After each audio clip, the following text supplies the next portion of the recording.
Iran के नए supreme leader Mustafa Khamenei का एक बयान सामने आया, कहा हॉर्मुज स्ट्रेट बंद रहना चाहिए।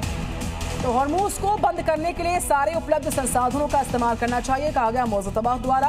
खाली देशों पर हमले नहीं रुकने वाले, ये भी कहा गया मुस्तफा द्वारा। सभी संसाधनों का इस्तेमाल किया जाना चाहिए, मुस्तफा खामनेई का बयान आया सामने।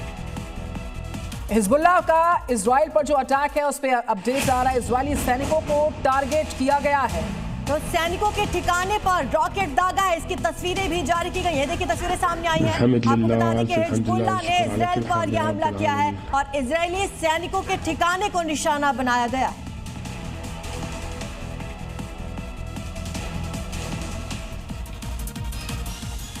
इजराइल का लेबनान में अटैक, जो खबर आ रही है इस वक्त सामने, दक्षिण में सेंट्रल लेबनान के इलाके में वहां पर स्ट्राइक की खबर। बेरूत के आबादी वाले क्षेत्र में हवाई हमला किया गया है। बशूरा इलाके के आवासीय क्षेत्र में यह हमला किया गया है। देखिए पूरा रिहायशी इलाका आपको नजर आएगा। बेरूत में आबादी वाले क्षेत्र में यह हमला हुआ। इजराइल और ईरान के बीच छिड़ी जंग अब मिडिल ईस्ट में और ज्यादा खतरनाक होती जा रही है। इजराइल लगातार उन लोगों को निशाना बना रहा है जिन्हें वो अपने लिए बड़ा खतरा मानता है। लेबनान में हिजबुल्लाह के ठिकानों पर इजराइल जोरदार एयर स्ट्राइक कर रहा है। दिन हो या रात इजराइल की विध्वंसक कार्रवाई जारी है। आसमान से बरसती मिसाइलों ने बेरूत को एक बार फिर से दहला दिया है। इजराइल अपने हिजबुल्लाह के ठिकानों पर ताबड़तोड़ अटैक करने में जुटा है। सेंट्रल हमले के बाद स्थानीय लोगों में दहशत का माहौल है और बड़ी संख्या में लोग सुरक्षित स्थानों की ओर भाग रहे हैं।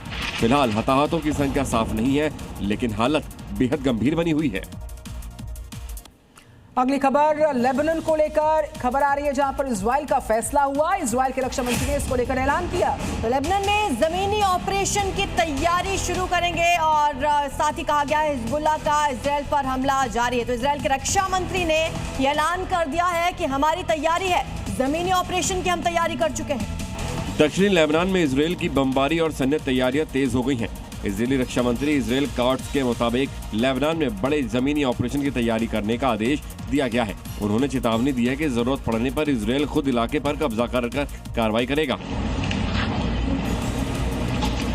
वहीं दक्षिणी लेबनान हिजबुल्लाह के गढ़ में इजराइल की मिसाइलें तबाही मचा रही हैं। बैरूत के दहिये इलाके में लगातार हमले हो रहे हैं। भीषण जंग में लाखों लोग अपना घर छोड़ने पर मजबूर हैं।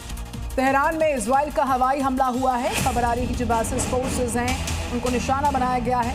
बासिस फोर्स के चेक पॉइंट्स पर अटैक हुआ है। तेहरान में बासिस फोर्स के कई सारे चेक पॉइंट्स हैं जिस पर अटैक की खबर।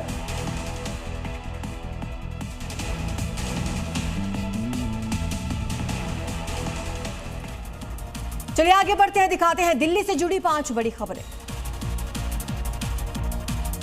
दिल्ली के शेख सराय इलाके में देर रात उस वक्त हड़कंप मच गया जब ओल्ड अथॉरिटी बिल्डिंग्स में अचानक से आग लग गई। सूचना के बाद मौके पर आई टीम्स ने यहां पर बड़ी मुश्किल से हालात पर काबू पाया है। फिलहाल आग कैसे लगी है इसकी जांच हो रही है।